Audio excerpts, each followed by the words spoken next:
Welcome to the Grand Review. This is the show that's all about movies and movie news. I'm your host, the guy who opens the door and will let you leave out through the same door, Garrett Ray. And joining me, it's the prophet of Movie Town.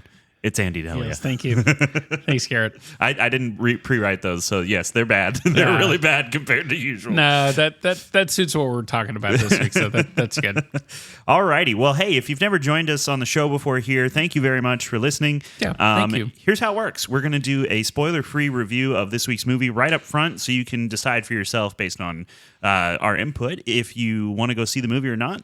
And then we'll also let you know when we get into spoilers. We'll do that as a separate section. You can listen to all of our thoughts more in depth about the plot, the filmmaking, and potentially just the theming of the movie and what it's talking about. So that's how it works, and then we'll do news after that. There's time codes down below, and make sure you go online. You can find us on Instagram and Facebook at Grand Review Pod, and let us know what you thought about the movies. We'd love to hear your thoughts. Yep, please. So, Andy, we always start with your thoughts because they're more interesting than mine. So, That's not true. That depends on the week. Sometimes I'm absolutely useless. I would not say if you were absolutely useless, we wouldn't have a podcast. Well, but I have the gear, so I think you just have to put up with it when I am. No, don't put yourself down like that. But that's my entire brand of comedy. Yeah, but I should find new jokes. It's not entirely true.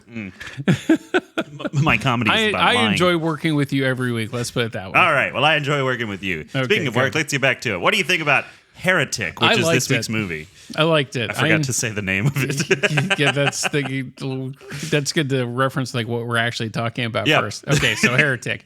Yes, I enjoyed it. Which, yeah, I can see your face turning red already. From Oh, no, I'm just blushing because you said it was nice to work with me, and I don't know how to take compliments, so I get red. This is definitely one of the better horror films I've seen, and I really don't like calling it a horror film. It's another one too. Again, I think it's more of a thriller. Yeah, just because I think there is a lot more thought process behind this, and a lot more. It's not just cutting people up for gore or shock factor. Like there's really a methodical story to this that I enjoyed, and I liked watching it unfold. Just like the levels of this house, you know? Yeah. In Hugh Grant, like I really dig him taking these bad guy roles lately. Like this started with Guy Ritchie's The Gentleman. Yes. Where he was one of the more unsavory characters in that film. And then he was the bad guy in Dungeons and Dragons. Oh, that's right. Yeah, I almost forgot about that. He was the bad guy in Operation Fortune, which was another kind of low-key Guy Ritchie film that I think I'm the only person that watched it. I don't think I've seen that yet. It was like a poor man's Mission Impossible with Jason Statham. And Hugh Grant was the bad guy in that. So doing these more sinister like roles definitely suits him. I would much rather see him do this anymore than like a rom-com. Yeah. I mean, well, and also I think he's at that age where any sort of rom-com that's not like him and Helen Mirren is probably weird. They could get away with it before he got all salt and peppery, but at this point, he's more salt than pepper. So. I still never forget, like, the weirdest Helen Mirren film that I've seen is a movie called The Cook, the Thief, His Wife, and Her Lover. And I saw it when I was working at a theater in New York. Was that an 8-hour movie? Because it sounds like they don't know how to edit out anything. No, but the name is so long. It's a director, Peter Greenaway, that did a whole bunch of kind of strange movies. And this definitely follows suit with that, but it's really good to watch for editing because when they would go from room to room, the costumes would change the color of the room. And it was really cool to see that. Other than that, it is a bizarre film. And like there's nude scenes of Helen Mirren in that, like having sex in like a rotting meat truck. There's stuff like that throughout the whole film that's just really uncomfortable to watch. I'd take that over a waterbed just because I get a little seasick, but I still don't think I'd want the rotting meat smell. Yeah, but that actually started the career. Tim Roth was in that when nobody knew who he was. Michael Gambon started in that when nobody knew who he was. So there's actually a lot of stars in that turned out to be, much more popular later on. What was the title again? The Cook, the Thief, His Wife, and Her Lover. The Cook, the Thief, His Wife, and Her Lover. Yeah. Why didn't they also add, and a truck full of rotting meat to the end of the title? Like, just go for it, But Heretic, yes. Hugh Grant playing, I guess, against type from what most people would know him for. It also stars Sophie Thatcher and Chloe East. This is from Scott Beck and Brian Woods, who are a duo. They actually wrote A Quiet Place. Right. So I love A Quiet Place. That's a movie that I very, very much like. They also did Haunt 65, which did nothing at the box office. That's the Adam Driver dinosaur movie that I heard was actually kind of good. 61. That's 65. Oh, it's 65? Yeah, I don't know. Okay. And then they also wrote The Boogeyman, which I haven't seen, but I'm willing to bet you have. Which one? 2023, directed by Rob Savage. No. Okay, I don't think I saw that. Ha! Gotcha. Yeah, but it doesn't look like it's worth my time anyway. Well, what is really? No, that's not like this movie was. I think So before I talk about Heretic, so I thought this might be interesting. Okay. I've talked a lot about the show about my faith.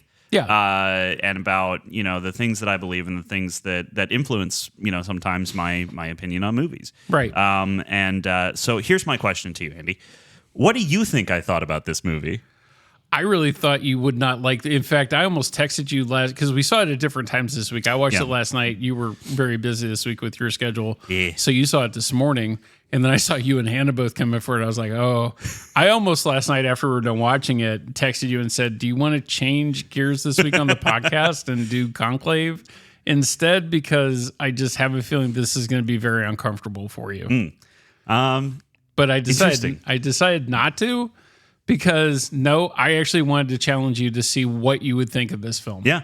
And I think you hated it. Well, let me see how I can put this. I really enjoyed this movie.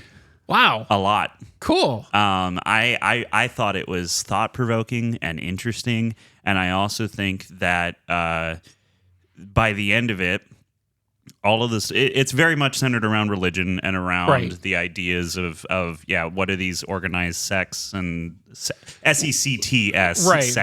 sectors, whatever. When we get to spoilers, I'm dying to talk to you about the ending. Yeah, it's very interesting. The messaging of the movie aside, so that's one thing.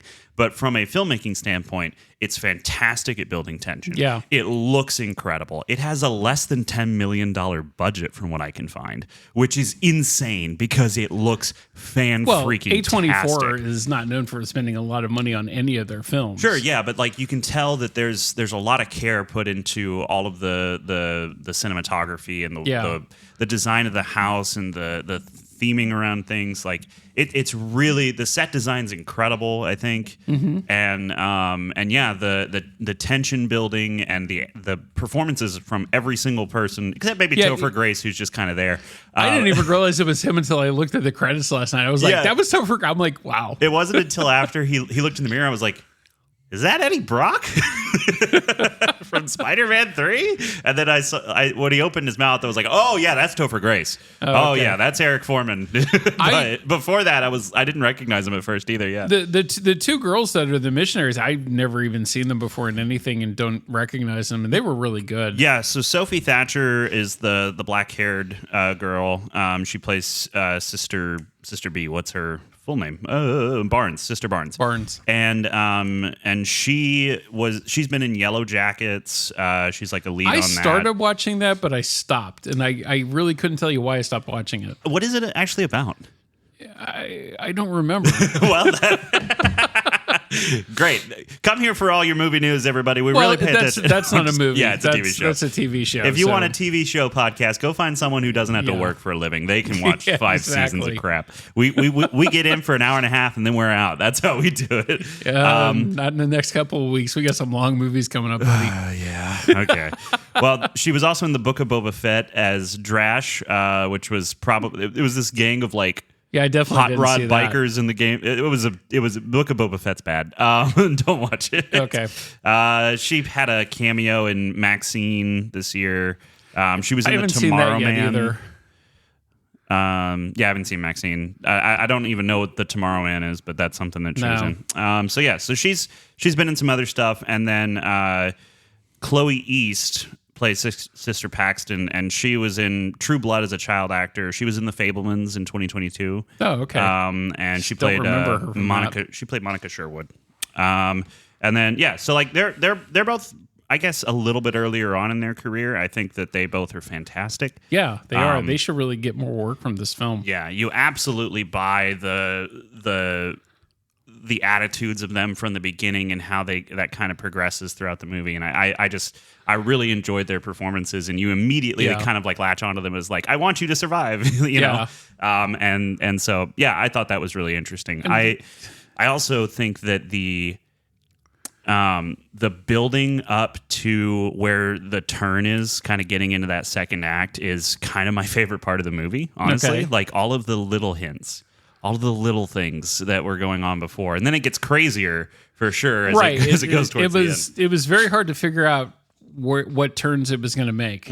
And what was going to happen next, and especially when it gets later in the film, like, is there really any surviving this? Is there any surviving this? Is this a supernatural sort of horror film, or is it not? How does it approach those subjects? What is the real thing we're trying to talk about here? And I do think the movie's trying to say something. Whether or not you agree with it will depend entirely on your background. But that's where I thought you would have a huge problem with this film. Well. Maybe not.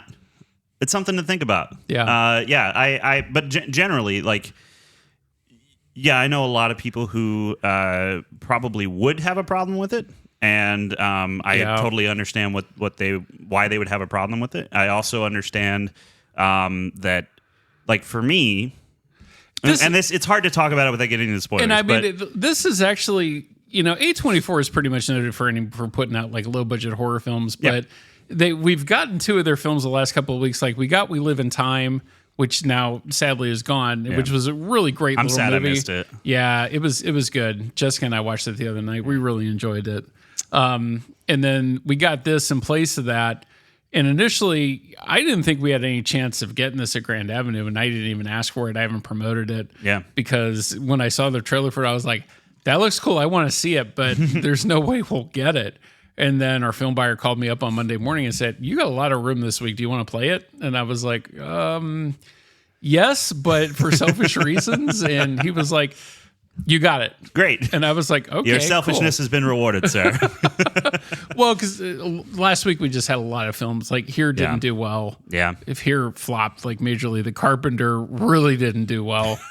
We didn't even see it. And as previously discussed, we're cursed to do this. I'm sad that I actually booked it because it did more business the last day we had it yesterday in 2 shows than it did the entire week that we ran it. Whoa. Whoa. So it's just really funny. But it's gone now. Guess the final nail in the coffin was what was that, Friday? I had the opportunity, and actually, like last night, the show that Jessica and I were in, there were quite a few people, and today it's actually doing consistent business. For Heretic? Yeah. Yeah. I think the showing I was in was the first showing of the day. Everyone's at work, so like it was just me and Hannah in there. But that was actually kind of fun because for the first time in a movie theater, we could sit there and like theorize with each other a little bit. Yeah. Like we weren't talking constantly or anything like that, but we'd lean over and go, what do you think about this? Well, I went in there once to like see what you guys were thinking, and I heard you guys talking. And I was like, yeah. But I didn't want to disrupt or bother you, so I just went back out. I fully would have expected that if you did come in, you would have like done a spitball or something. That's the kind of thing I would have expected. I don't bother people during movies because I don't like it when people do that to me. Fair enough. And this is definitely the way other end of like best Christmas pageant ever that opened up this week too. Oh yeah, that's a different movie there, bud. So yeah. We've really kind of gone the gambit of like films the last couple of weeks. So like with Here, Best Christmas Pageant, now this. I have emotional whiplash. I believe that. But yeah, in general, like I think that this movie is really, really well made. Yeah. It's amazing. It's an A24 film. Yeah. And I think that it has a very interesting, an interesting conversation. And I like that the movie doesn't seem to finally actually give an answer to it. it mostly just asks the questions. I think like the villain has his answer. Right. But it also is funny to me that the one thing that I see on Reddit the most is the villain's answer.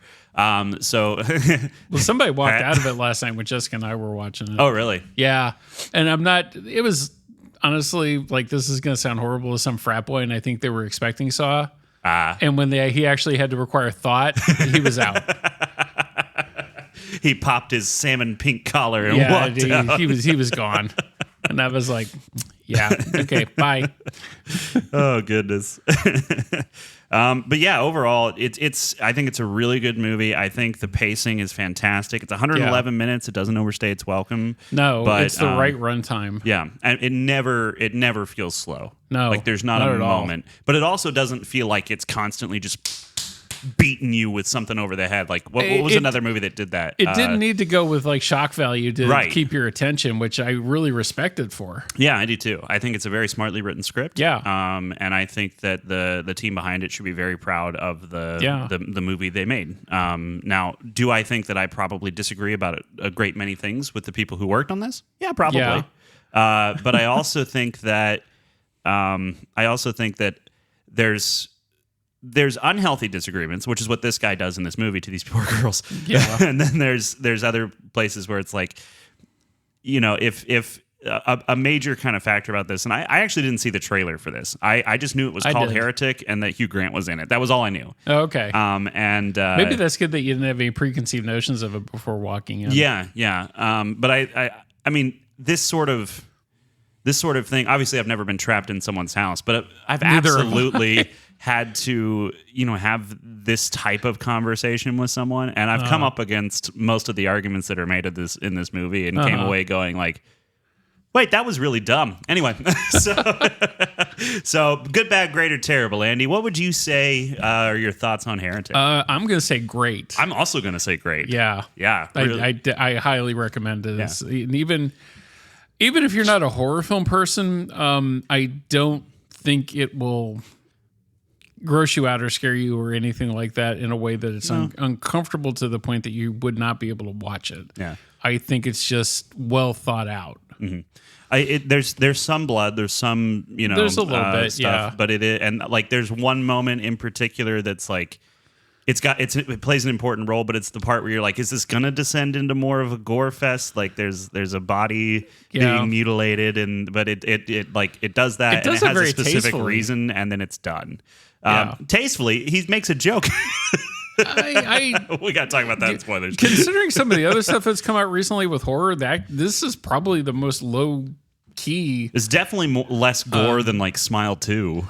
Yeah, and a lot better story than Smile 2 as well. Well, what story is in Smile 2? Yeah. I'm a little less hot on it than I was the first time that we talked about it. I'm coming away, I'm like, maybe I didn't like that as much. Like, it was interesting, but I just... Like this one, I've already come back to saying that I'll probably never watch Smile 2 ever again. I'm very certain I won't. I will just find a picture of the big poop monster and laugh my butt off. Yeah. Like, sorry if you haven't seen Smile 2, but like it's big poop monster. That's all it is. Yeah, nobody went to see Smile 2. That's right. So yeah, I'm gonna give it a great. I think it's a really, really well structured piece of art. And I appreciate the attention to detail, the interesting camera work. That's like, we talked about a movie before, and I can't remember which one it was, but where it's the camera goes, you can feel the director go and move. Like you can feel it. This one's a little more subtle than that, but there are some interesting camera moves that are kind of like. They're in specific moments, so we'll talk about it in spoilers. Never Let Go probably was a lot more like that too. Yeah, I think so. And then, if only I could remember what else we watched, but whatever. But yeah, I could tell you everything we watched. I like this movie. I think it's good. Cool. It's good. You want to get into spoilers? Yeah, let's do spoilers. So if you haven't seen the movie, now's the time to duck out, go watch it at Grand Avenue Theater, and then come back and listen to the discussion on it and see if you agree, disagree with our points. What you think about us? Yeah. Come back and be like, yeah, Garrett sounds like he's always got a booger in his nose. What's up with that dude? Well, turns out I have a medical issue. Leave me alone about it. So, all right, let's get into spoilers. You sure it's not like a gerbil up there from G-Force? No, Stop stealing my thunder. I'll come back for you later. Yes, I know you will. When it comes to Wicked. Oh, yeah. Every time I think about how you steal my G-Force jokes, that's when I'll shock you. I love it. If you haven't heard before, I think we're actually going to do this. We've been talking about it for weeks now. We're going to get little things we can shock each other. Every time I'm annoyed in Wicked, I'll shock him. And every time he gets annoyed in Wicked, he'll shock me. Not annoyed with each other, only with something happening in the movie. Yeah, you better get ready because I hate Ariana Grande, so it might be a lot. Every time you see her face, you're like, all right, but it's only once per time. Okay, we gotta be fair about it. Okay, don't worry, I'll find little things to be annoyed by. Yeah. Okay, so basically the plot of this is that Sister Barnes and Sister Paxton arrive at the house of Mr. Reed, who is played by Hugh Grant, and they're Mormon missionaries. They're Mormon missionaries, and I actually the movie had me kind of laughing at the very beginning because they're having this conversation about how Magnum condoms are the same size as regular condoms, and yeah, like they're just having this conversation. It's very clearly two girls kind of awkwardly broaching this topic that maybe is not something they usually talk about. But actually, absolutely is a conversation that would happen between people raised in the church. They'd be in, you get to that age and you're like, so like, is that possible that one's bigger, or like, you're going to talk about this stuff. And one of the things that I found in my life is that like, when it comes to certain medical issues, there are things you want to keep private, right? But like, there are certain things that are kind of adults all have to deal with it at some point. Right. We have to deal with sex. We have to deal with uncomfortable medical stuff and whatever. And regardless of them being in the church, it seemed to be a healthy conversation that two teenage girls would be having. Yeah.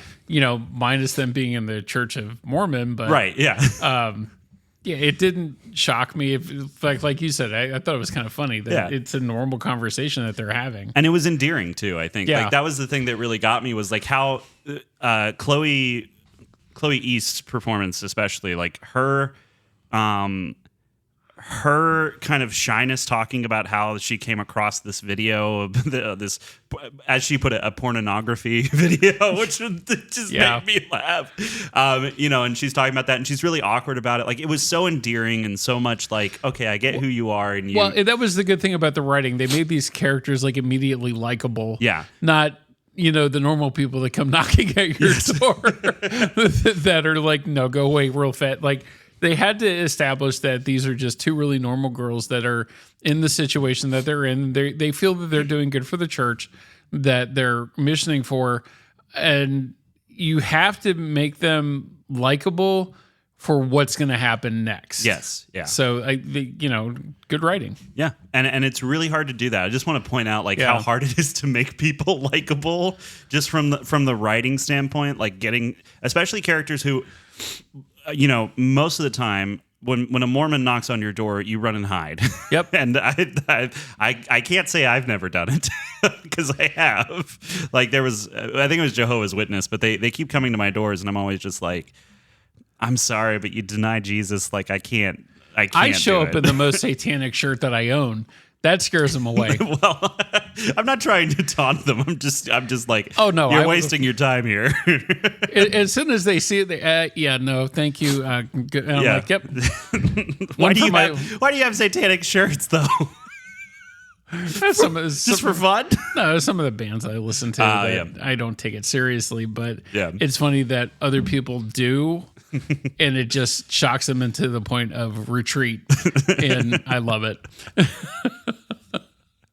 Well, I think that this movie kind of, does the opposite of that. Hugh Grant's very inviting and he's very, he's very much like, it's his plan to draw them in. And he does it with that disarming quality that Hugh Grant has always had. That's why he was in rom-coms. He's extremely disarming and a charming guy. And so they get in there and they have this whole scene where he's starting to sort of ask them questions about their beliefs, but he's also interrupting them constantly. And like it's immediately, you can see him making the moves on the chessboard to get them to question their own stuff. Mm-hmm. And it really starts to unravel. And one of the shots that I thought was really interesting was when he starts asking the question about how they feel about polygamy, which was a part of the Mormon church for a long time. the camera starts on one side and does a full kind of circle around his head to get to the other side. And so it does this kind of C-shaped arc around him. And it's one of those shots that it's not the first time this has ever been used, but it does show a turning, a different. You're seeing the other side of him, literally. Like that's what it's communicating. It does this several times in this movie, and I really like the fact that it does. It does it with the candle a little bit later, which I thought was a really cool shot. I liked it, and sometimes it's like it had to reveal too that what they were smelling, like they thought, because he makes this pretense of like we're gonna have blueberry pie. And my wife's making it, right? And then you find out that the candle that's on the tray that he brings the drinks out is blueberry pie. Yeah. So it's not coming. Yeah, and it's like, but that reveal, it's like you think they're going to reveal in that shot, but then it follows around, and you're kind of held in suspense with her as she does that. And it is in reality, you wouldn't spin the candle around that slow or whatever. But I loved the tension building of that moment. Well, and even they have the natural reaction when they feel that something's amiss, this isn't going right. And they do the normal thing. They try to. She makes an excuse that they're getting a call. The church is calling them back, and then they're headed to the door. So yeah, they do the normal thing, like get out. Yes, and run. There's no way to open the door. No way to get out. So it's not. And the other thing is though, like their escape was literally the light switch on the wall next to them. And they never knew about it. Yeah, but they didn't know about it. Heartbreaking. But it's not like most of the females in horror films that don't have like two brain cells to rub together. Yeah. And yes, we'll go into this room. Yes, we're. Yeah. It's almost like the Geico commercial with the chainsaws. That's why I love that commercial, because I'm like, yes, that's most horror films. So yeah, I get that. Texas Chainsaw Massacre, waste of my life. Anyway. Never gonna live that down, am I? Come on! You know I love you. Yeah, I know. Just not that movie. This kind of has those. So they're ability extremely smart. Yes. Yeah, I think that's the other thing is like this is an intelligent conversation happening, right? And you absolutely can see Hugh Grant like knows more than them, and he knows more than them, and you can tell from the very start, like this is now I'm maneuvering every sentence, every question, every time he cuts them off. It's to maneuver them into this next decision that he is forcing them to make these decisions. Right. They don't actually have another choice. Right. And they show that when they get into the I guess the fake church room, and he puts the chalk on both the doors. One says believe, one says disbelieve. They both lead to the same place. Right. Doesn't matter which one you pick. Yeah, you're doomed either way. Right. Yeah. Yeah. And I really like the photography of that room, like that damp, dark. Yeah. Water dripping from the ceiling, yeah. And just it's automatically foreboding as soon as like the camera goes into there with the two girls. It's a great set. Yeah, it is. And I also like the set where there's a lot of time spent in his sort of like fake church area. Yeah. And that set also like it's like familiar but off and wrong somehow. Right. And I think that is a great like just design choice, because most people I think in this country at least have stepped foot in a church and know what it looks like, or they've seen it in a bunch of movies or whatever. And you can just tell like this is in a house. Like that's so weird and wrong and off. And it just immediately becomes like a blah. But I do have one question. Okay. There was a drip from the ceiling that was like dripping into this bamboo shoot, which would then tip over like the little birds. Oh, yeah. What was that for? They kept showing it to us, but I don't understand what it was. I think it was almost for timing. Maybe? Like it kept time and pacing of how that scene was supposed to play out. And it was also supposed to be, I think, a little unnerving that every time you heard that drop and plunk back up, that if you've noticed those conversations get deeper and more uncomfortable as the drops of water go down, or at least that's the way I remembered it. Okay. Yeah. So I think it was to help serve for pacing of the film and also to kind of set this ominous mood that's coming with every question that's being asked. Yeah. And I was wondering while I was watching it, is that just to kind of make you say like, oh, that's just off. Like it's just off, and that kind of gives you this feel like, why wouldn't you fix the leak? and maybe it was just another thing that's a little wrong. But I was like, what did he do for work? I have no idea. I guess maybe he didn't have money to fix his roof either. Maybe, possibly. You should call my dad at Refresh My Roof. He can fix that right back up. Yeah, shameless plug. Why would I be shameful? It's the best roofing company in Belton. But yeah, it's such an interesting concept to build this horror, this thriller film around the idea of belief. And have it, be challenging these people who. So he goes through this whole spiel about iterations, and this actually made me laugh really hard because he talks about how Monopoly was originally the landlord's game, and then then it gets updated, and you get so it goes from Judaism to Christianity to Islam, and that's the updated version, right? And then you get the weird regional spin-offs, which is Mormonism, and it's the Monopoly board, but it's the Bob Ross edition. I was cracking up really hard on that. Or even like the Islam was like the Uber Monopoly version that's out now with I think the credit card or something like that. Yes, it's got card readers and stuff. Yeah, so that was unnecessary. That was how we learned to count as children. Don't take that from kids. I thought you would get offended by that. I was really worried when that scene was going to come up what you were going to think. Well, I wasn't offended by it, and I'll tell you why. It's a very, very, very common misconception. Yeah. This idea that that Christianity was updated Judaism, it's not. The thing about Christianity is Judaism is very much based on the Old Testament. The Old Testament, if you look through what happened in the Old Testament, what happens in the New Testament, there are a lot of references to who the Messiah will be, how he will come into the world, and what he will do.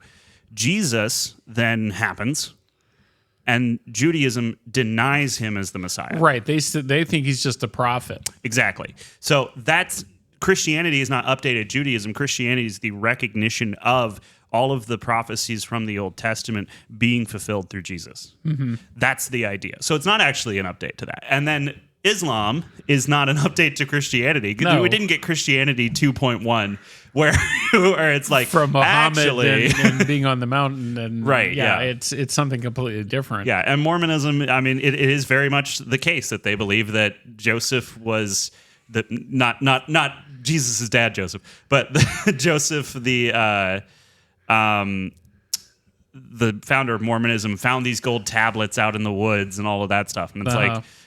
That is the Bob Ross spinoff, I suppose. It's very regional. And I'm not saying that to offend, Mormon people or whatever. I'm just saying that there are things about Mormonism that are in direct defiance of the scriptures of the gospel. And that's where it's like, okay, well, I can see how that is an iteration, but the thing about the gospel is that it is profoundly clear about what is true. Well, and it's funny that it's referred to as the big three of religions. Yeah. That Judaism, Christianity, and then Islam. Well, and it's true. Like, those are the ones that are the most, I guess, subscribed to, if you want to use 2020 Hulu and Max terminology. But it's, yeah, I have heard that so many times in my life. And I've actually read, not all of, but I've read passages of the Quran. I've read stuff from the Torah. I've read, and I've gone through this and I've tried to test these things myself. And I've just found that the only through line that I could find was whether or not you accept Jesus as Christ. That's it. Mm-hmm. That's the deciding factor. If Jesus is not the savior, then Islam goes and tries to figure out another solution. Right. Judaism is founded in these beliefs that Jesus, that who God is and that they're God's chosen people, but they deny Jesus as fulfilling those scriptures. It is basically down to, if I believe Jesus came here, died for my sins, rose again. Judaism is not accepting that. Islam is trying to find a way around that. Uh-huh. I either believe this or I don't. And I do. Yeah. And it's not a question of and there's a lot of conversation around people trying to say like, oh, well, all of the Old Testament is this it's this allegorical thing. None of it's historical or whatever. And it's like, I've heard that argument many, many times. And there's so much Noah and the flood. People say that's allegorical. Okay. You know, there's evidence of it. Right. There's evidence of we've never found the ark, but like that was thousands of years ago. Of course we haven't found the ark. They probably built houses out of it, and then those houses got washed out by some sort of hurricane. You know, Right. like there's so you wouldn't waste that wood. Do you know how long it takes to chop down a tree without a power tool? Yeah.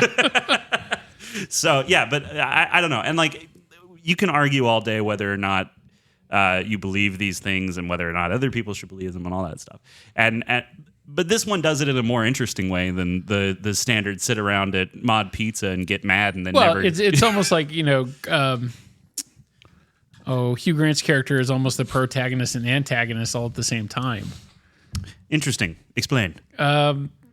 Just because he's prodding the girls one way too and trying to plan out their actions, but also he's being inviting and comforting and also starting these arguments with them as well. Mm-hmm. So it's almost like he's playing both sides of the equation. Yeah. Or I thought. Well, I mean, I'm thinking of protagonist and antagonist as like the protagonist is the one you're wanting to see move forward. The antagonist would be the other one who's pushing back on that. But how is he pushing them to survive? I guess is the question. Well, he's giving them that false hope.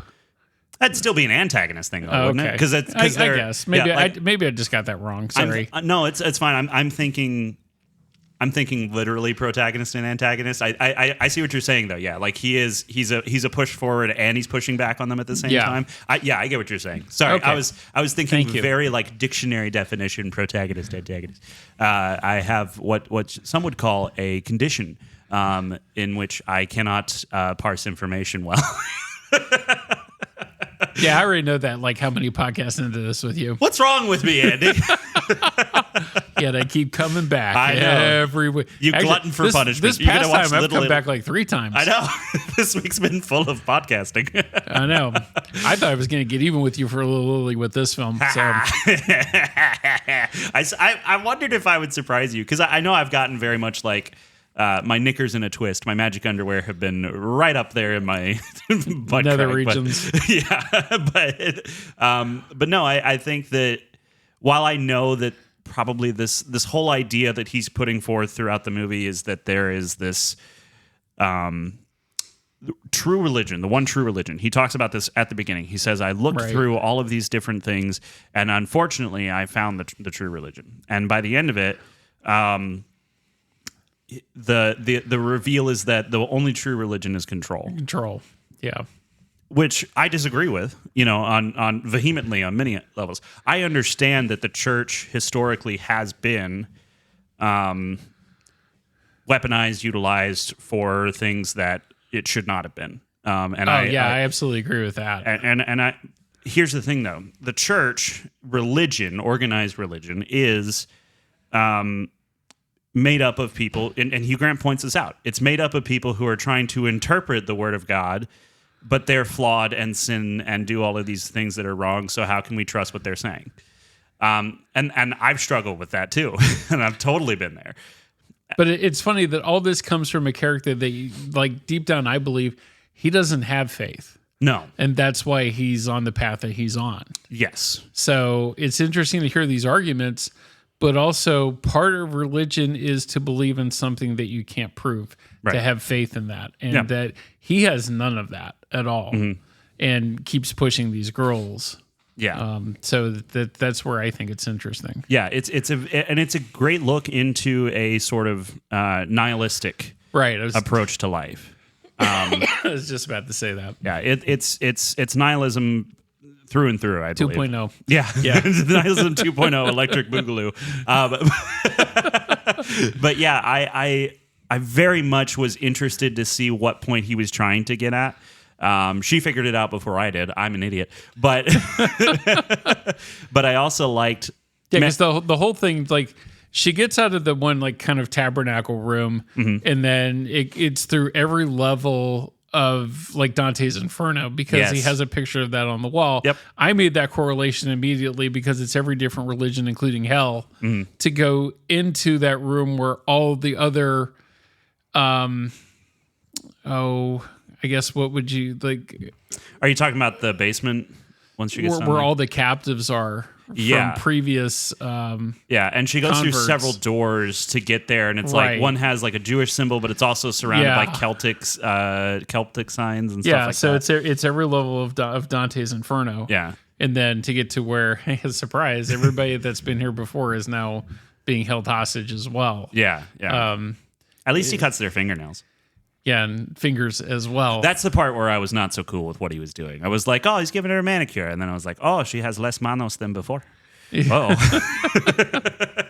that fake out actually got me because I thought I saw him go, and I was like, oh, he's going to cut off a finger. And then he just like snipped the nails. And I was like, okay, maybe this, like maybe there's some other twist about he really does believe that these people are followers and believers of what he believes, and then he's like, she did go off script though. Snip, and I'm like, nah, no, the fingers. It's you know, it's funny they do it, but you don't see him actually cut it. It just drops to the ground, and then he picks it up. And then he throws it in the water that he's pouring for them. And I'm like, right. How many of them have drank their own blood juice and things? That's gross. Yeah. I don't know why I called it blood juice. I'm sorry. Something's wrong. I guess protein. Yeah, you know, yeah. They are malnourished. They'd probably be like, steak dinner. Yeah. Yeah, but the whole, so the miracle thing. He's definitely making a point to say that miracles are lies. You know, they are these fabrications. It's magic tricks. And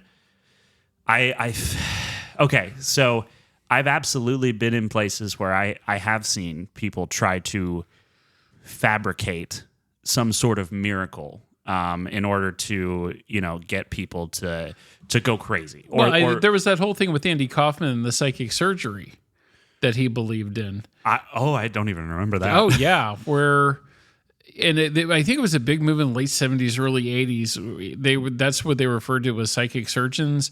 Like they would have like a fake finger or something, and have like pig or chicken intestines shoved into them, and they would look like they were like pushing on your stomach and pulling that out, and your tumor or whatever is gone, you're cured. And Andy Kaufman went through that. And he was like, smells like chicken. That's crazy. I had no idea about that. That was a big thing for a while. Oh goodness. Yeah, there's a lot of people trying to capitalize on faith for their own selfish gain. Right. And I absolutely, like, there are pastors out there who claim, you know, that they're sent by God to do certain things, and I'm like, dude, no. You know, and so like, but the thing about this movie, and the reason I think it didn't offend me in the way that you might have expected it to, is because I've been through all this. Oh, okay. I know all of these things. I've heard all of these arguments, and I've seen in my own walk through my faith in Jesus that there are people who do that in churches I've been to, and I absolutely walk away from those places when it's allowed and when it's brought up and people don't denounce it and go, hey, actually this was a mistake. I go, okay, then I'm out. I'm done. And it doesn't mean I hate those people. They're very nice people who I don't, you know, actually go to church with anymore because I was not okay with things that were happening in the church. But the thing is, there's a standard that I can measure things against. It's biblical. I can measure it against the Bible. If it matches up with that, okay. If it doesn't, then there should be questions asked. If the question's asked and the concern is brought up and it's not addressed, or it's not shown like, here's the scripture and this is why we believe it or whatever, then you have the right to discern and say, this is not something that I'm okay with because it doesn't match with the standard. And when we talk about discernment, we're talking about biblical discernment is being well-versed in the Word of God and saying, look, if I know the Word and I have it hidden in my heart, which is the instruction we're given, then I should be able to look at something and go, does that match up with it? That's discernment. It's not whether or not I feel like I like it. Right. Because they're absolutely, I don't want to love my enemies. Those guys suck. But, you know, I don't want to forgive people. I want to hold grudges. I want to be, you know, vindictive and all of those things. That's who Garrett is. But yeah, but when you get to be my age too, you find that holding on to that stuff is wasted energy, and it doesn't do you any good, and it doesn't serve any purpose. And it's better just to let it go. Yeah. Not to go to Frozen, let it go. But I always I've always said my expression is put it in a balloon and let it go. Yeah. And that's literally what I mean. Just let it go. Yeah. And I went through some familial fracturing at one point in my life. And it wasn't until I was able to forgive that I was okay. Well, and religion has been hard for me too, because when my mom died, the pastors of the church showed up, and I overheard them saying, well, how much are we going to get out of this? Really? Yeah. And that soured me on going to an organized church for a long time. What does that even mean? What would they get out of it? Because she was prominent in the church that we were going to. And they were there immediately to see how they were going to profit off of it. And that was no, don't like that. I don't. Right. Yeah. And that's kind of I still have that picture in the back of my head a lot of time when it comes to religion. I am finally dissolving that with what I'm doing now in the church that I'm going to, because it's not like that at all. Yeah. And that's why I feel more comfortable and more at ease. I'm not comfortable being around a whole bunch of people I don't know, to be honest. I probably never will be. Yeah. But that's, my own mental issues I got to deal with. I'm the same way. Unless I'm talking. When I'm talking, I feel comfortable. When I'm not talking, I'm like, I don't know when to jump in and be a part of it. So I could just shrink into nothingness and die. But I always feel better after going to church on Sundays anymore. Yeah. And that's really what I get. I don't go for the other people. I go for myself and my wife. Yeah. Because that's the most important things in my life. Yeah. Yeah. And I think that first off, thank you for sharing that. And I'm very, very sorry that you went through that, because that sucks. Yeah. But yeah, I hope that there, for a lot of people, that there is a path to finding out, finding a place where it is a community of believers all acting as one body, not as the heads of the church trying to subjugate people underneath them. Because that's not the idea. Within Christianity, we are called biblically to call our brother on something and go, hey, that's not right. That's part of it. That's not subjugation. That's not control. That's saying, hey, you know what's right, and I want what's best for you, and I don't want you to deal with the repercussions of this. But also, don't don't show up at their house and be like, okay, you're going to put the blue shirt on today. So saying that control is the one true religion, that's the bit. we could do a whole other podcast on for that. Sure. For sure. Do I believe that? No. I believe people believe what they want to believe, and that was what Hugh Grant's character believed, is that control drives that. Yeah. And that it preys on people's fears. And to some extent, it does. Yeah. But not everybody is the same, and you can't cookie cutter that into every person. Sure. So that's where I don't dismiss it, but I just don't agree with it. But that's where I like the fact that it still brings it up in this film, because, that's interesting, but I still don't believe it. But it's interesting that you brought it up. Sure. Yeah. Yeah. Well, you know what's funny, and I've talked about this several times in my life, where it often people make fun of a lot of Christians because we do tend to be less highly educated. That's kind of, that is a thing, and people go, well, then you believe this because you're stupid, and we're like, no, that's not there are a lot of people I know who are not college educated who have way more common sense than the people who have 3 master's degrees and can't tie their shoes by themselves without the government coming in and helping them with it. but and that's a joke, everybody. I'm just kidding. But yeah, it's there is a pride to intelligence. This is the thing that I've seen a lot of the time. People that you have every right to be proud of going through a program that was difficult and succeeding. Mm-hmm. But your pride cannot grow so far and so fast that you believe that you, in your 35 years of living or whatever it is, have been able to outthink the existence of something beyond you. Right. That's the part that always gets me. And that is a pride thing. And I say that as someone who did that. When I was 16, 17, I thought I had figured it out.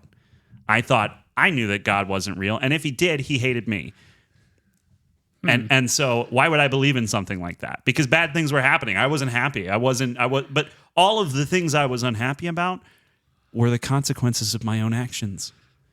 Were the consequences of doing the things that I knew I shouldn't. And that was what brought strife and grief into my life. And that continued into, just a couple of years ago. I was still mired in a lot of that stuff. Right. Which is why now, having been set free of myself, I'm so adamant about going like, yeah, I don't want to be connected to evil and all of these things because I've been there and I hated it. I hated it. I mean, I genuinely, I remember just a couple of years ago, I told my mom off. She was trying to encourage me, and I told her, I don't want to hear any of this crap. I want none of this from you. I want none of that conversation. If God's real, he's a a-hole. Like, I was screaming at my mother, who was just trying to tell me that God loved me. And look at me now. I'm smiling right now. Yeah. Because I know he does. So yeah, I'm very much, like I said, I've kind of been through this stuff. So it wasn't offensive to me because I'm like, I get it. I totally get it. Of course, that's where you would end up if you look at all these things, and if you do think that the story of Jesus is just kind of a piecemeal from all these previous, like different religions things. But I also laughed my butt off when Sister Benson, whatever her name is, she Sister Bishop Benson. No, I forget now. Barnes. Sister Barnes. Thank you, Wikipedia. When Sister Barnes goes, your rhetoric is thin. One of these guys has a freaking bird head. I was like, yes, that's funny. And you dismiss the Holocaust. Yes, yeah. Imagine dismissing the Holocaust. Yeah. That's insane. Not that I'm trying to dismiss that. Oh, no, I'm not either. It happened. Since I'm going to get in trouble for our Here podcast once that comes out with the Indians. Well, it's funny. I actually want to reference back to that because I was thinking about that after we left, and I was like, But also, wasn't the guy with the lazy boy kind of a useless addition too? Like, we're not saying it's because they were Native Americans. We're just saying, like, we probably could have just focused on the one family and gotten more out of it. Yeah. Yeah, but I kind of like the lazy boy story in that. It's funny. But not that I dislike the Indian thing in here. Just no. I felt when those scenes came up, the movie dragged. Yeah. And that's where I was like, do we really need this? Maybe it's because the rest of the movie was so like quick on the dialogue. Yeah. And the Native American scenes, they weren't. There was no dialogue at all, basically. Right. But I thought just to bring up a small plot point by finding the necklace in the backyard was kind of like it didn't go anywhere that was actually interesting. Like that wasn't an opportunity. Like if they had used that as an opportunity for Tom Hanks to be like, oh, I could put money away and take this money and buy a house, and then decided not to. Because I wish like Horizons. I wish that Horizons, the entire thing was about the old Indians in the old West. Yes, that was really cool. It was great stuff. It's called Dances with Wolves. Oh, okay. Well, I'll just go watch. I'll pull out the old VHS, the 2 set, because Dances with Wolves does not fit on one VHS. No, it was 2. Yep. And it had the highest defection rate in VHS history because Orion pushed that thing out so fast on home video, and they cut corners with the production and the manufacturing of it that it created the highest defect of any VHS ever created. I'm pretty sure our copy we got from the from Take One, the back when rental video stores were a thing. It was a local Blockbuster, if you will. Our copy, like we tried 3 times and none of them worked. Yep.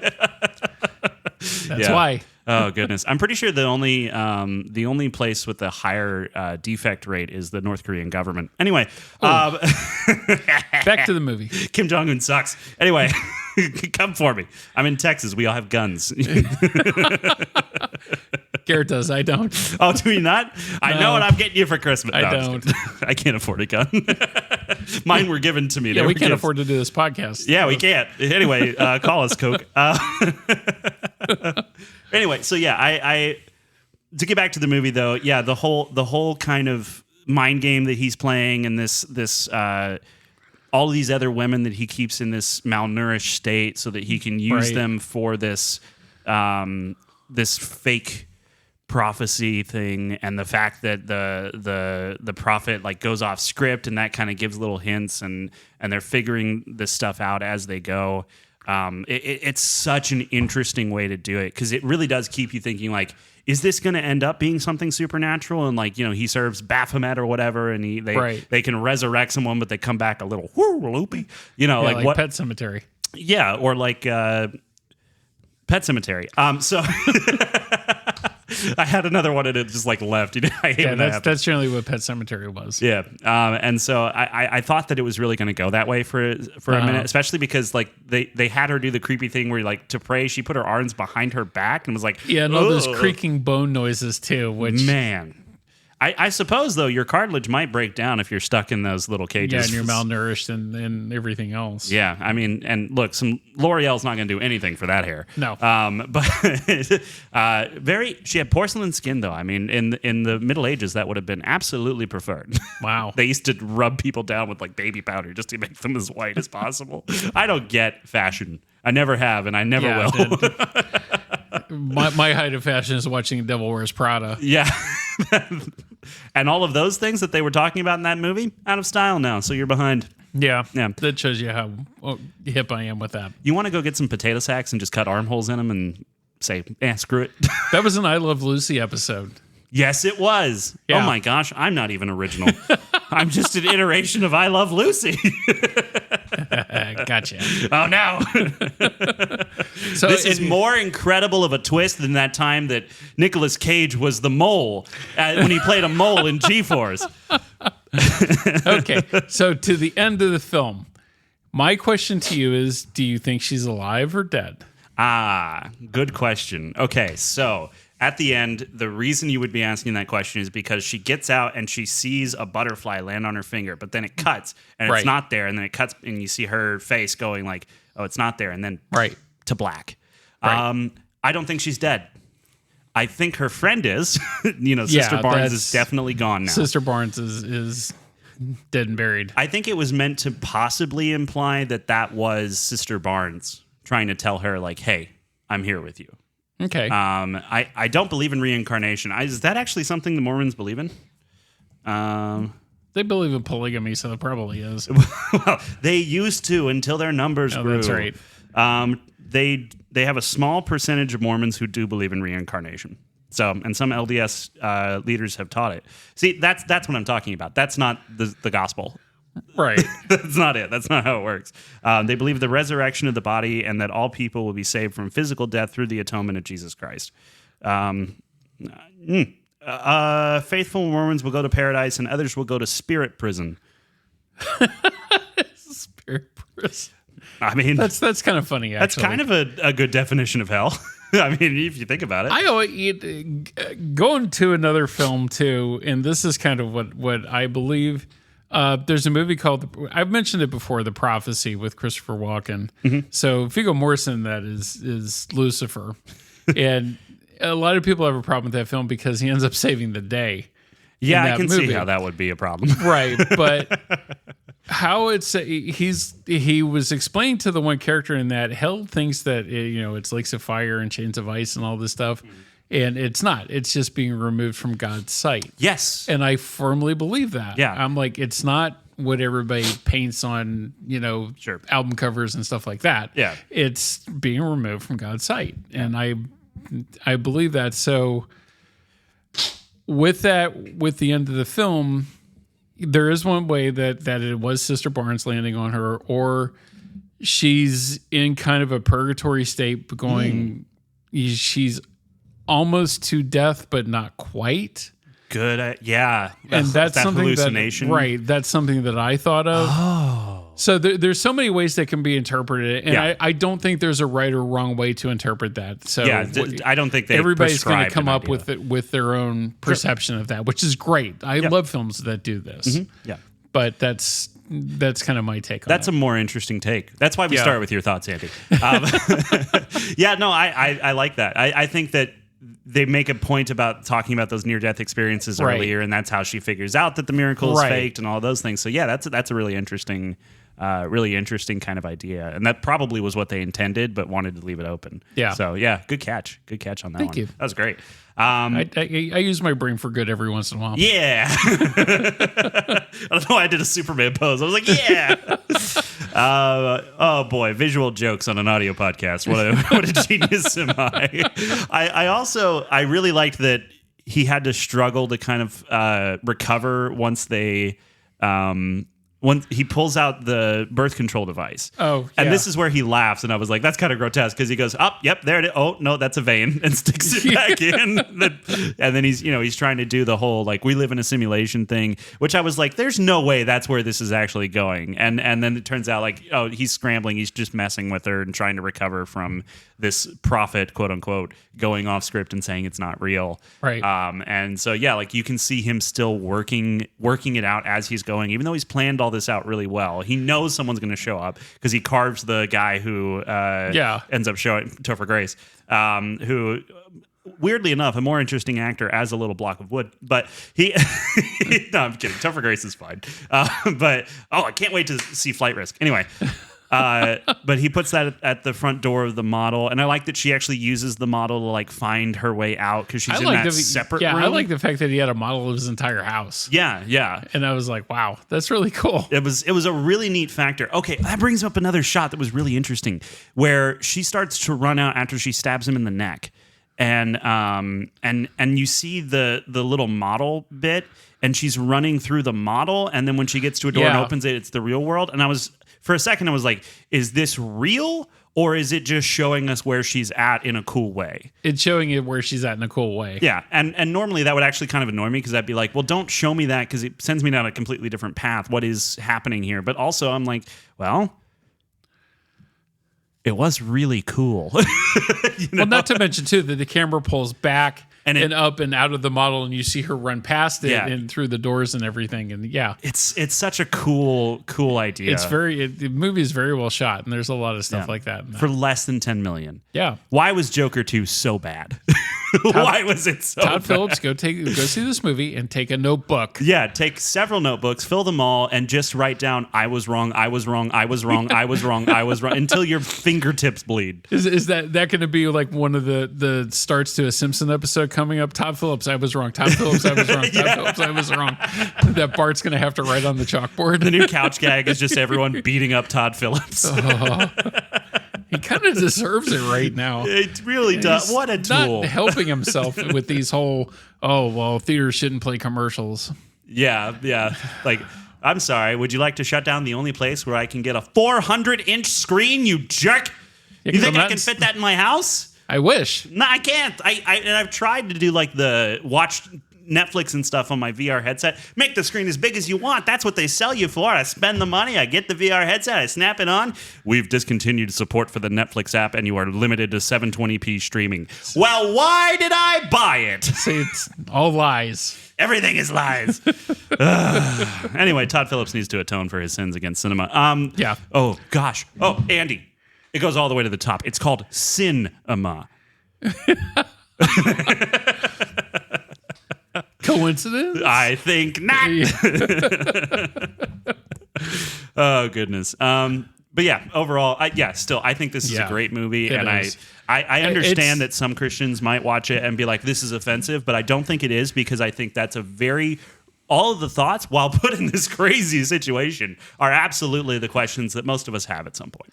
Right. And the sad part about it is this it's probably not going to do that well. Yeah. It's going to get lost. So, like, it's made $3.8 million so far. Yeah. I for think A24 is pretty good. Yeah. I think this will make its money back after home release. Yeah. I think that's where it's going to thrive. Because I have a feeling like word of mouth is, because I read Joe Blow's review this morning, and they gave it a solid 7. And the main thing that they praised it for was Hugh Grant's performance. Leaving out almost everything else, and I was like, well, okay, you guys are tools. Yeah.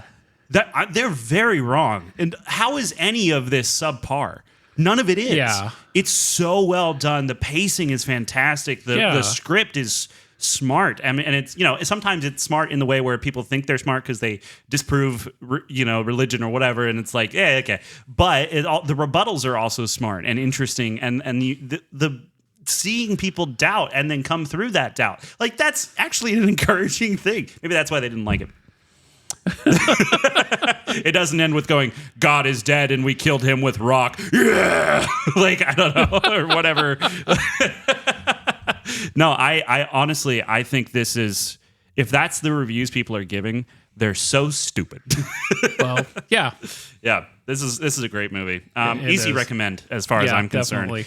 And if you are offended when watching it, I would say maybe that is a call for you to look at scripture more and find a firm foundation for your faith.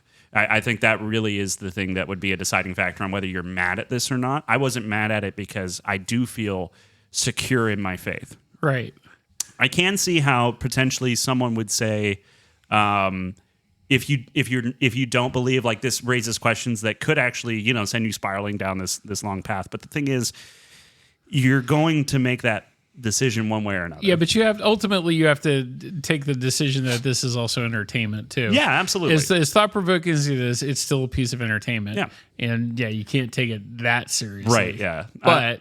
Then again, on the other hand, I do think that there's a lot of entertainment out there that does aim to lead astray and does aim to make a point that says, like, you're stupid if you think X, Y, and Z, and like does that. I mean, I just did it 5 seconds ago. Well, and that's any of Dinesh D'Souza's documentaries. You're going to get in trouble. Yep.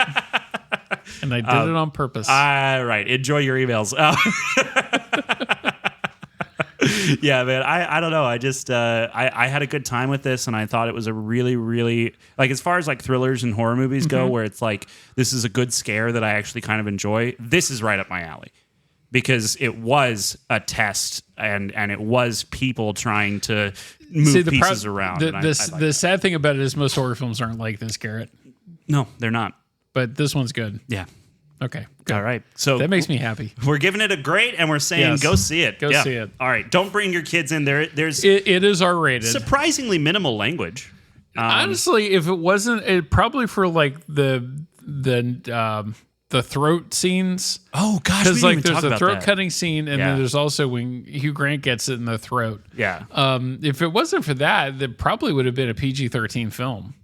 Yeah, probably would have been. Because there's like you said, there's hardly any language in this thing, if any. I didn't notice it. He uses like the D word and the H word, and I'm being overly cautious. But it's still not for children. There's a lot going on here, and it's too much for kids. Sure. Yeah, I would definitely agree with that. But then there were parents that brought their entire families to Deadpool this summer. So we all make mistakes. Yeah, but this is for adults. This is meant to be a very thinking man's horror film, I think.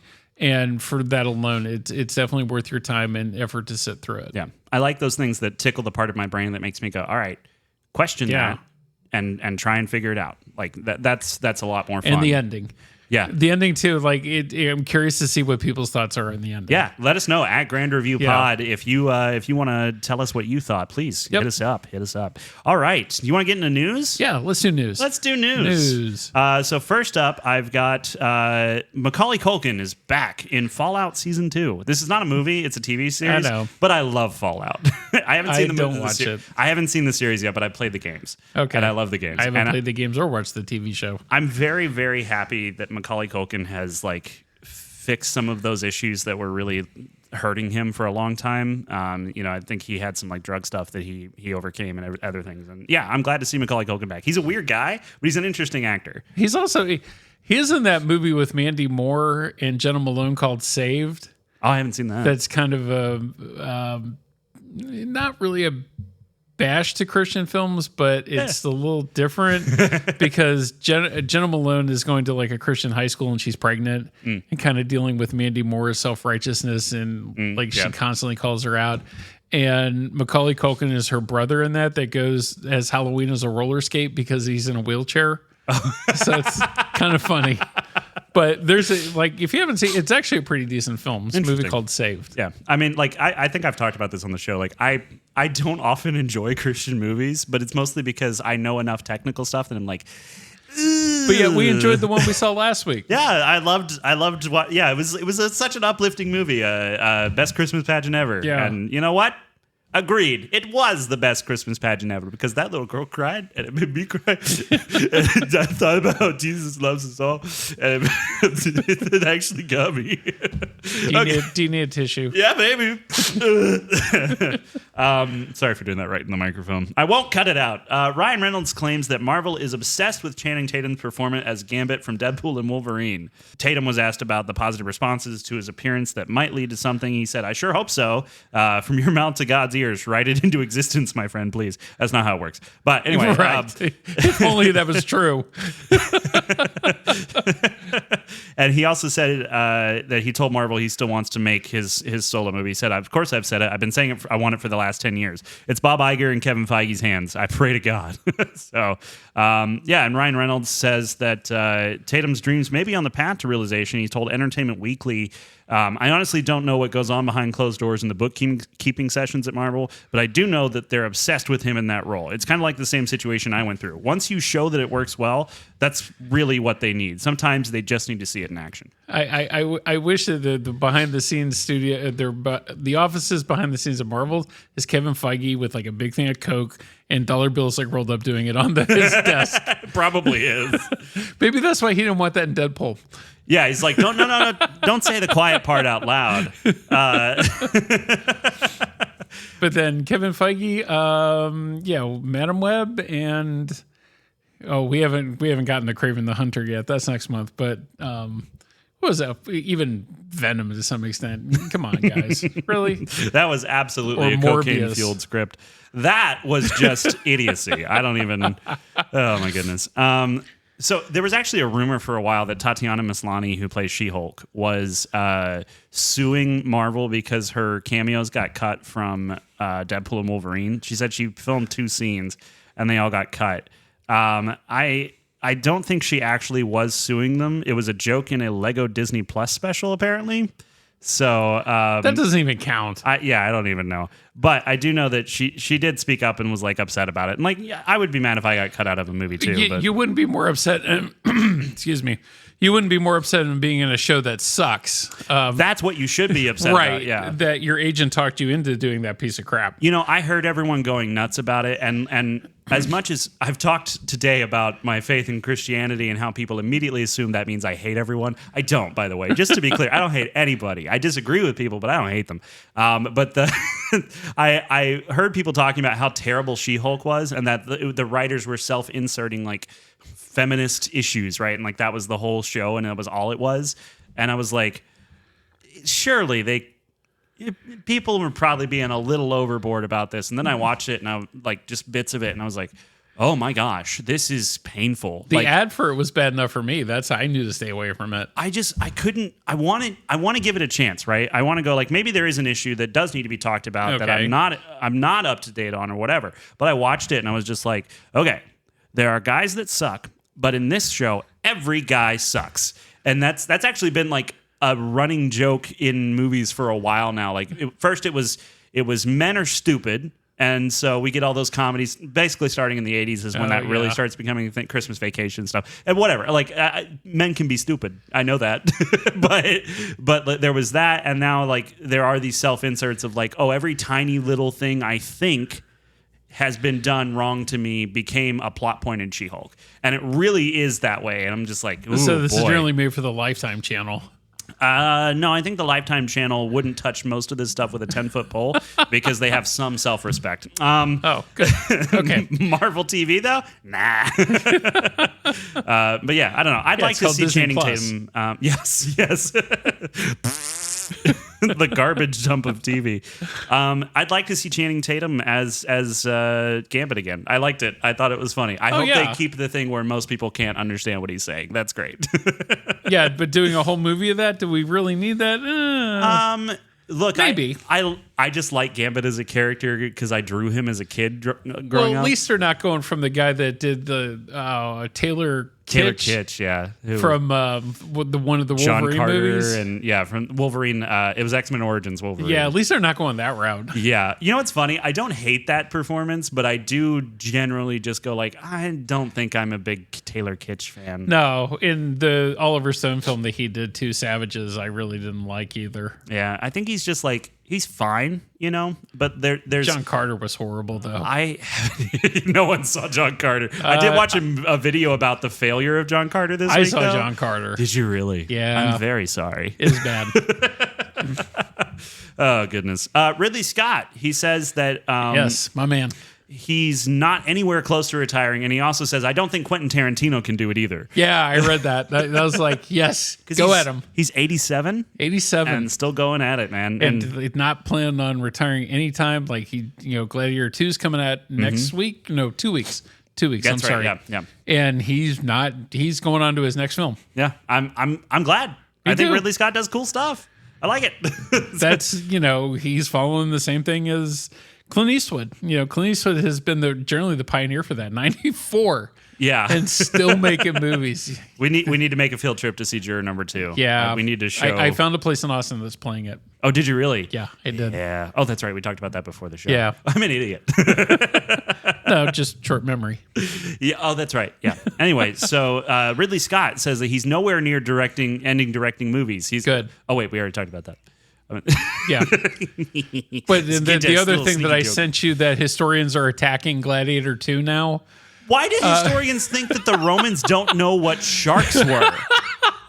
That was the funniest thing. When I read that, I laughed hysterically, and I was like, I got to send this to Garrett. I don't think I responded to you, did I? No, you didn't. I'm sorry. Yeah, but I remember I read it, and I was just like, that's the dumbest thing I've ever heard. How they had a navy. Yeah. They would have been at the shore where you would then go into the water where you would find sharks. That would eat you. Especially after a big battle on the water where they dump the bodies into the water and go, look, big fish eat man. Yes. Yeah. What is he talking? How would they have gotten them to the Colosseum in Rome? I don't know how far that is from the ocean or whatever, but I'm pretty sure they could get a tub and keep a shark alive for a little bit. Scott's response to that was awesome. Yeah. He was like, well, of course they would. And he's like, they look great in the film, and F you care. I was trying to match it up. I didn't quite get it. No. It was an attempt, though.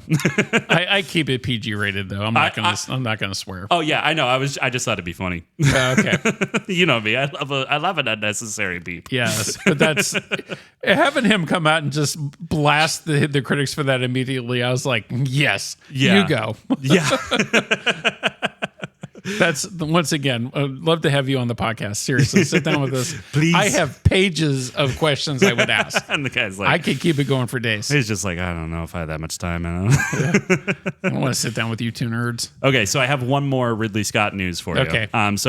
This actually is more of a Joaquin Phoenix news, which I think shows a pattern that's very funny to me, because we talked earlier about he dropped out of Gay Porn the movie earlier this year, and apparently he's been doing this since forever. So back when they were making Gladiator, Ridley Scott nearly had a problem on his hands on the first film when Joaquin Phoenix was getting cold feet about the movie. Scott told the New York Times, Joaquin was in the princess outfit saying, "I can't do it." I said, "What?" And Russell said, "That is terribly unprofessional." Which, when Russell Crowe, the man who fights in bars, tells you you're unprofessional, you're probably in a real low bar, buddy. But he then revealed how he talked Phoenix down and was able to get him to follow through. He said, "I can act as a big brother or dad, but I'm quite a friend of Joaquin's. Gladiator was a baptism of fire for both of us." In the beginning, which, I mean, if you know anything about the production of that movie, and I know you do, like, what a mess. And for it to come out the way that it did. Best picture of the year, too. Incredible. It's such a good movie. It's so good. I need to watch it again before number 2 comes out. Me too. Yeah, I've been talking to Hannah about it, like, because it'll come out. We'll have time from her last day of school to when this comes out to watch it. So, yeah, it's definitely. It's not like, too, like, Ridley Scott was making Caligula at the time, too. A very different film, which also Helen Mirren was in. Oh, yeah. Yeah, 3-hour porno is pretty much what Caligula was with Malcolm McDowell. There's Sir John Gielgud's in that film, too. Funded by Penthouse Magazine, which should tell you something right there. Yeah, that pretty much sums it up. Yeah, because there's been a whole deal about a 4K restoration on home video that just came out recently. Oh. And that's been coming across my Facebook feed, and I'm like, why? I'm like, I've seen the film. I remember enough of it not to ever watch it again. Yeah. Well, if there's one thing that I know, it's that human nature will always make it so that porn sells. And if that's all that movie is, and people want to go back and be like, hey, remember when Helen Mirren wasn't Dusty? We can watch it here. Well, I really hate the fact that they make this pretense that it's historical fiction. And it's not. Yeah. You know, it's just an excuse to do every other thing that was in that film. Yeah. That's porn. Yeah. Hey, you need your pipes fixed? I'll come around and get your sink fixed right up. And what's this? Someone stuck in a dryer? I don't know the jokes, but Or going Mel Brooks' History of the World Part 1 with the Roman yeah, parts of that. Yeah. Plumbing. Yeah. Some of the best jokes. Mel Brooks, he was a master. Really, really was. Still is, I suppose. Yeah. But just can't do films like he used to anymore. they're doing the Spaceballs reboot, and Josh Gad is involved, and I just don't like Josh Gad. But apparently, there was news this week that he said everyone who's read the script has been blown away, and I'm like, that's a lie. because you came in with a leaf blower, or like, what are you talking about? No. Or did they blow the script away by opening the windows? There's no that way went it down can the be highway? any good to what Mel Brooks did initially. Not a chance. I don't know. I mean, Mel Brooks has praised the script, so, but he also might be senile. I don't know. He probably got paid. Probably. Real quick, and this is not something I want to belabor too much, but Okay. Nicholas Hoult tried out for the Batman and almost got the role, but then lost it to Robert Pattinson. And he said it's an emotional blow. And I understand that as an actor who has lost out on roles I really wanted. But also, you're in everything, Nicholas Hoult. I think you're fine. Yeah, including Juror number 2, which we need to see. He's been in so much stuff, man. You'll be interested in this. The Okay. Lionsgate CEO on Borderlands Resigned? No, I don't think he did, but he did he say should have. He said everything that could go wrong did go wrong. I believe that. Yeah, I do too. Yeah, so it was what's his name? John Feldheimer. He was talking during a recent earnings call, and he said, on Borderlands, nearly everything that could go wrong did go wrong. It sat on the shelf for too long during the pandemic, and reshoots and rising interest rates took it outside the safety zone of our usually strict financial models. He then said, the success of our financial models doesn't take the place of also getting the creative right. So it's like, he basically was like, yeah, creatively this is bad. And also, and we gave it to the wrong person to do this movie. I don't think he directly admits that. Oh, but that's what I would have drawn out of that conversation. yeah, absolutely. He said, Borderlands stands to lose the studio a lot of money, although Lionsgate did mitigate some of the risk by selling foreign rights. It still could lose as much as $30 million. And he said, yeah, that's when he said the success of our financial models doesn't take the place of also getting the creative right. Yeah, but that's not the only film that has creative financial woes for Lionsgate this year. Almost every film that they've released has done that. And The Crow really didn't help that. Oh my gosh, I forgot that was Lionsgate. And then even Ordinary Angels that came out earlier this year was a financial failure too. yeah, Which shouldn't have been. But everybody that I talked to about that, because like we had that on 2 screens here, and I couldn't figure out why it failed. And everybody said the same thing. It doesn't look like something I would go to the theater to go see. Yeah. So I was like, oh, okay. That was the one with the guy who plays Jack Reacher, right? Yeah, and Horseface Hillary Swank. That's right. Yeah, I don't know. Sorry, Lionsgate. I think that just Lionsgate's business model is just bad Probably. to begin with. Yeah. And then they keep rehashing mistakes.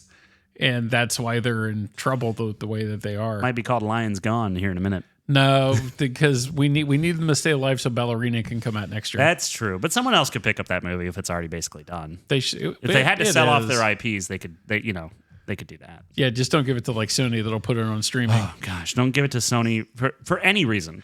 Doesn't matter. Just don't give it to Sony. Yeah, Garrett's and I, one of our favorite films this year has been Wolves. That we couldn't understand the release pattern on that film either, and just fantastic film. What a bunch of ding dongs. Yep. Simon Kinberg, you're familiar with this name, yes? I think so. So he was the producer on all of the X-Men stuff, basically forever. Like Okay. So he's the reason why that series went to crap? Maybe. So he was a writer on Sherlock Holmes, 2015's Fantastic Four. X-Men 3 The Last Stand. No, it's not. X-Men 3 The Last Stand, X-Men Days of Future Past, X-Men Apocalypse, and Dark Phoenix. That's more bad than good. Now, if someone has had that sort of track record, what sort of things do you think you might put them on? Like if you had a big number of IPs, just take your pick of which ones you have. What would you put Simon Kinberg on? Commercials? Okay, well, what if it was Star Wars? No. Well, I got bad news for you. The next Star Wars trilogy will be helmed by Simon Kinberg. So that's... It involves episodes 10 to 12 of the Skywalker saga, which I was told came to an end. I'm out. And then he aims to launch Oh, okay. So that was according to Deadline.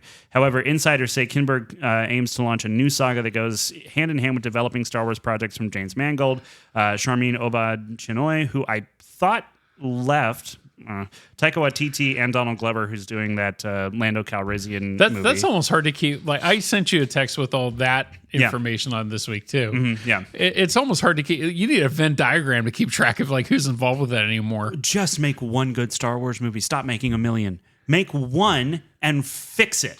Make one good movie. Well, and as long as Kathleen Kennedy is in charge of that, that's not going to happen. Make one good decision and fire Kathleen Kennedy. So anyway, yeah. Have Garrett and I come in. We'll make that the right way. Have Eli Roth come in. It'd still be better than whatever. No. Well, that's the thing they're going to do, though. Absolutely, they're going to look at it and go, "No, that failed because you didn't have enough feminism." I'll tell you, bring in Fede Alvarez. Yes. Oh gosh, Fede Alvarez would be great. Yeah. Speaking of him, Alien Romulus is streaming on Hulu later this month. 21st. If you haven't seen Alien Romulus and you're a fan of any sort of horror stuff, I totally recommend it. Yeah. Alien Romulus was Have great. I make you watch more horror films than you have in your entire life this year? I think it's probably safe to say that, yeah. And you know what? You're welcome. I think overall, like, I've enjoyed more of them than I've disliked. That's good. I just think that I don't know how to explain the Texas Chainsaw Massacre one. Just really felt to me like people indulging in evil more than it felt like an expose on evil. So like that was the difference between that movie for me and then like Heretic or Never Let Go or even Smile. You know, like there was no trying to overcome it. It was just, I'm screaming and my brother's annoying, and then it ends. But it's good to see that evolution of that. Sure, yeah. I'm glad that things aren't doing that anymore, but also, I don't know, man. Well, like, they are Terrifier. Well, there's no hope for humanity except through Jesus Christ and the redemption of your soul. And 4 got greenlit. And they're saying that this might be the last one. No, it won't. Not if it makes another $80 million off of an $18 million budget. Yeah, you say that now, and then the weekend grosses come in $30 million. Nope, we're going to make number 5. Yep, absolutely. They'll just get a different director if Damien, whatever is nuts, doesn't want to do it. I think is how you pronounce it. Yeah, sure. Damien, leave me alone. Well, fine. If you want to give me bad news, Andy, I'm going to give you some bad news. And that is that Mickey 17 has been pushed back to April of 2025. I know. I'm so pissed. I really want to see this movie. I like Bon Joonho's So why? work. Because January's now getting overloaded. Is that why? Yeah, they pushed it back by 3 months for a reason that we can't quite understand. It does take the slot previously held by the Michael Jackson biopic that was coming out. What happened with that? Don't know. Doesn't say anything about that here. But it does say that the shift will allow the screen to film in to screen in IMAX. Okay, so that was overloaded. That's generally what it comes down to. Yeah. January was starting to get overloaded.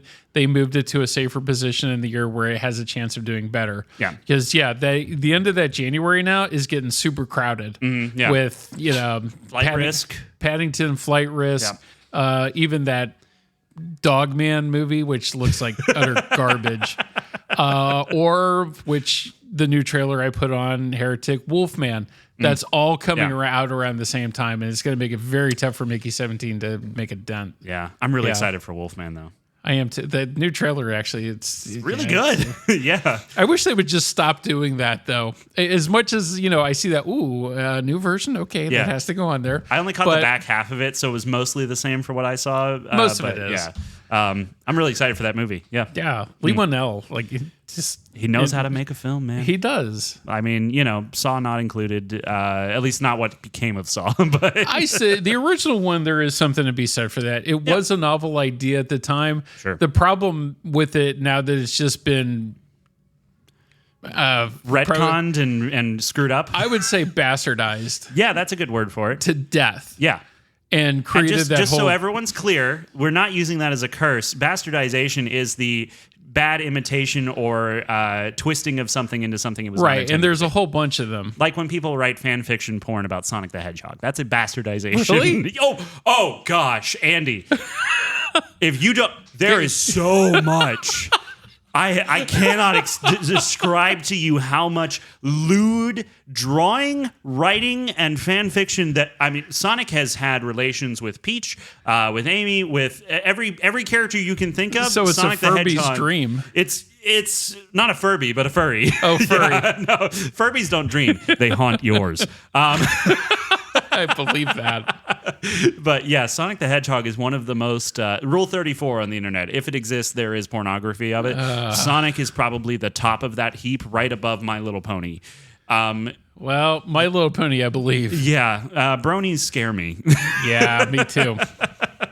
Jeez. Anyway, that was one of the for the kid films last summer. That was a title that was tossed around too. Was My Little Pony, and I was like, no, I don't want a group of grown men sitting in there, and that's sweating profusely. Trying to explain that to the assistant manager and me that were coming up with that list, and I was like, no, this is the reason why. And she's like, you're kidding. I'm like, no, I wish I was. There are full-on conventions of bronies. Scary. And look, scary.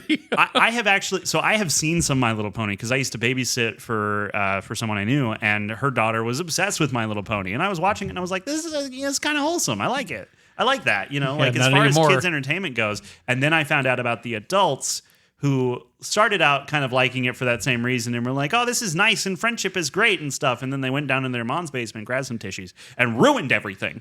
And I just, I hate it. I hate it so much. Yeah, I'm fully with you there, buddy. Goodness. Anyway, don't come at us, but if you want to boost our engagement and tell us that bronies are the only true religion, please at Grand Review Pod. Wouldn't that have been funny if that how Heretic ended? He just comes out and goes, the one true religion is butterscotch. It's like, or whatever one of the ponies is called. It just kind of hit me again how funny that is. Maybe somebody, if he came out, everyone in the cages all dressed up like as a pony. I would have crapped my pants in the theater. Much scarier than the end of Alien Romulus. Yeah. That whole thing that came out. Oof. Yeah. You want to talk about abominations? It's a grown man dressed up as a pony. Ryan Reynolds is apparently writing a movie for Hugh Jackman and Sean Levy, whatever, that isn't Marvel. So there's reports that he's... So he said that he's going to spend the year writing a movie for myself, Hugh Jackman, and Sean Levy to do that is not Marvel. He said he wouldn't elaborate on what type of project it is, but Variety notes that his enthusiasm hinted at something fresh and unexpected. I wonder if Ryan Reynolds will play a smart-mouthed person in this one. That's him in real life. Yeah, I just wonder if he'll play, like against, because normally he's not a smart mouth person in movies. So, will he play against type there like Hugh Grant did, or will he be the same jerk he's always been? I can't say, because like when I met him for a couple of seconds, he was actually really quiet and nice, and liked the fact that I really liked Waiting. Yeah. Which I do. That's probably my favorite film that he's done. I need to see it. I'm sorry. It's definitely raunchy, but it's really funny. And when I went to see it initially, I went with a friend of mine that was a chef and said, yeah, the reason back kitchen areas are open now is because of stuff that happened in that film. Oh, that doesn't surprise me. I tell you what, man, I have worked with, I have worked on the set of Fear the Walking Dead. I have worked with people who were producers on movies that had content I would not ever touch with a 10-foot pole. I have worked in situations where I was surrounded by people who absolutely would have grabbed me and thrown me in a toilet if they found out that I was a Christian. I have worked in dark environments, but nothing scares me more than a kitchen staff. Except our kitchen staff here at Grand No, they're great. They're nice guys. Yeah, they're also they come out and they bring out the food. They're always very friendly and kind, and I love it here. Yeah, until they walk back there and go. Garrett's such an idiot. Look at that guy. He wasn't harsh enough on whatever movie I liked. I don't know. I couldn't remember what we've seen. It's hot in here. I'm getting a little toasty. You're seriously gonna have to take some notes when we get to the year end and do a year in review thing. Yeah, absolutely. Yeah, I can't wait to do a top 10 countdown and see how our lists line up. Yeah, I think that's going to be really, really interesting. Yeah, I wonder how much of our stuff will be we pick the same slot. That's always super satisfying when I listen to podcasts where they do the top 10. Yeah, and two people they get to number 3 and they're like, oh, the same. Yeah. Okay, last bit of news, and this is more of a joke than anything. There's a Popeye the Sailor horror comedy coming out. It's called, I kid you not, Shiver Me Timbers. And there is a trailer for it. I haven't watched the trailer. Be kidding me. But I'd love for you to watch the trailer this week, and then we can talk about it next week. So this goes along. There's a Pinocchio one coming out. The Mickey Mouse one that apparently announced a whole bunch of cast members that they added, and I don't know who any of them are, so I didn't include it in the They'll probably news. be great actors. Probably, yeah. And then the Bambi one. Oh, that's right. Yeah, there's a Bambi one too. What public domain thing would you say is like the next obvious choice for a horror film? Beauty I think they've and the already. Beast? Oh yeah, maybe so. That's an obvious one. Yeah, I think Snow White and the Seven Dwarfs has been done. I mean, they've all been done. I think that Aladdin has not. What could we do with Aladdin? The genie doesn't come out of the lamp; it comes out of your butt. I don't know. We're not doing adult films. Well, no. I just mean like that scene in Bruce Almighty where the monkey comes out of that guy's butt. I'm just thinking that like it's just the guy going, oh, and the genie comes out and goes, what you want? If you look at it too, the Guy Ritchie one with Will Smith could be considered a horror film though too. At the very least, if your definition of horror is why would someone make this and how did you spend this much money and how much of this money wasn't spent on the movie and instead was part of a human trafficking ring because that's the only explanation for why this is so bad. But then that girl ended up in Smile 2, and that was that was the best thing I could say about Smile 2. She was cute. Yeah, she was, and I think she was a. How would you say it? Like it was a believable performance of someone losing their mind. Oh yeah. I guess good actress is how you would say it. Well, I was telling the kitchen staff or TJ that works in the kitchen that he didn't see it, and I was like, "Well, it comes on streaming. Watch it. It's kind of worth watching." And I was like, she's good looking, and the part where she knocks the old woman off the stage. Oh yeah, that's hilarious. Yeah, that's you got to see it funny. just for those two things. Oh my gosh, she just boom, and that woman goes flying. It's great. She did. I love stunts. The problem you and I were the only ones laughing in the theater when that scene happened. It felt bad. It's like, oh, we're gonna just crawl out of the theater after this is done. Don't look at us. Don't look at us. But please listen to the podcast. Okay, so in Shiver Me Timbers, Olive Oil, her brother Castor, and friends go on a camping trip to see the meteor shower with Halley's Comet. But the night turns to horror as a meteor transforms Popeye into an unstoppable killing machine. With thrilling 80s slasher references and comedic twists, the film combines elements of horror and comedy in a fresh take on both genres. Shiver Me Timbers pays tribute to classic slasher films while delivering hilarious moments, shocking scares, and nostalgic nods that will delight both horror and Popeye fans alike. No. What Popeye fans? Yeah. They all died in the war. There's still talks that there's a movie in the works for that with Universal. I know that. Oh yeah. But they keep saying like it's untitled, but I think I know. Yeah, it's Popeye. Yeah, and there was the rumor that The Rock would be, or the Will Smith. Yeah, there was the Will Smith one that turned out to be fake. Yeah. And then there's a rumor that The Rock is going to play Popeye, and I go back and watch the Robin Williams ones from the 80s. I actually like that one. Yeah, that one. I saw bits of it on TV as a kid, and I was like, I didn't get it because I didn't know Popeye, but really. Well, they turned it into kind of a musical too. Well, that's a point against it for me, but yeah. it's fun to watch it just for Robin Williams now. Yeah. I do love Robin Williams. And Shelley Duvall. May he rest in peace. May she rest in peace. Yeah. So both of them are gone. Goodness, we're losing so many people. I know. So my last thing in news too that I want to, not movie related, but I just got to mention The Cure released an album like 2 weeks ago now, Songs from a Lost World. Mm-hmm. First album in 16 years. Wow. And it's been nonstop on my. Can you hear the arthritis in the guitar part? Or I'm kidding. Well, Robert Smith said when he turned 70, he's retiring. He's really? Done. Yeah. So when you get older, sometimes you make your best work. That's true. Yeah. So I do like that. I think experience, definitely comes in handy. You kind of learn a lot along the way. Yeah. Sorry. No, that's all right. I'm done. Shiver Me Timbers has a 75-minute runtime, which makes me think there is not a lot of meat on these 75 bones. minutes. 75 minutes. It's an hour and 15 minutes. They didn't even hit 80, which is like the full feature thing that you had to hit to sell it as a full feature. So it almost at the video has the same store. runtime as Hit Pig. Hit Pig is not a hit pig. He's a private eye. The credits start at an hour 12. Oh, that's not soon enough.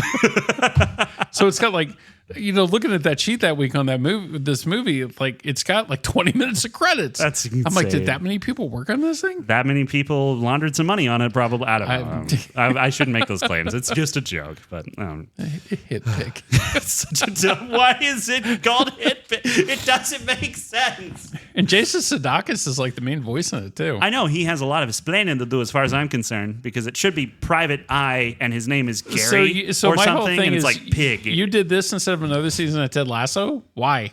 Well, maybe he didn't do it instead of that. Maybe just because they thought Ted Lasso was ending before they said they might bring it back. He just was like, I'll take anything. They should bring it back. They should bring it back. Yeah. Ted Lasso's great. Yeah.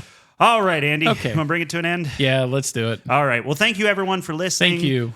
We hope that you enjoy the movie if you go see it. Yeah. We definitely let us know your thoughts on what you guys thought of it. Yeah, we'd love to hear some feedback on like what other people are thinking, because I think we very much, it's possible that we're a little echo chamber of our own thoughts here, but but it's just because we love movies and have watched. Yeah. Well, you've watched a lot of them. I've watched a lot of movies over and over again, but yeah, we have a love for this art form, and so sometimes that clouds our judgment on like how general audiences might perceive things, but we try to be fair and honest. Also, sorry this one kind of ended up being a referendum on faith, but that was what the movie was about. That's what the movie was. Yeah. So you can't really skirt that issue and talk about this film. It would almost give us no credibility. Yeah, and I definitely think that that's kind of what the movie's trying to get at. And so it does that job really well, and I think I agree. much in the way that we enjoyed Never Let Go and the questions it was asking. I think this kind of is in that same vein. So it is. Yeah. Just like I said, very different from Best Christmas Pageant and some of the other things we've seen this week. Yes. Which, in a good way. Yeah. Fun movie. Yeah. All righty. Well, thanks for listening, everybody. You can find us on Facebook and Instagram, like I said, at Grand Review Pod. But until we hear from you there, I guess the only thing left to say is we'll see you at the movies. Bye, everybody. Bye, y'all.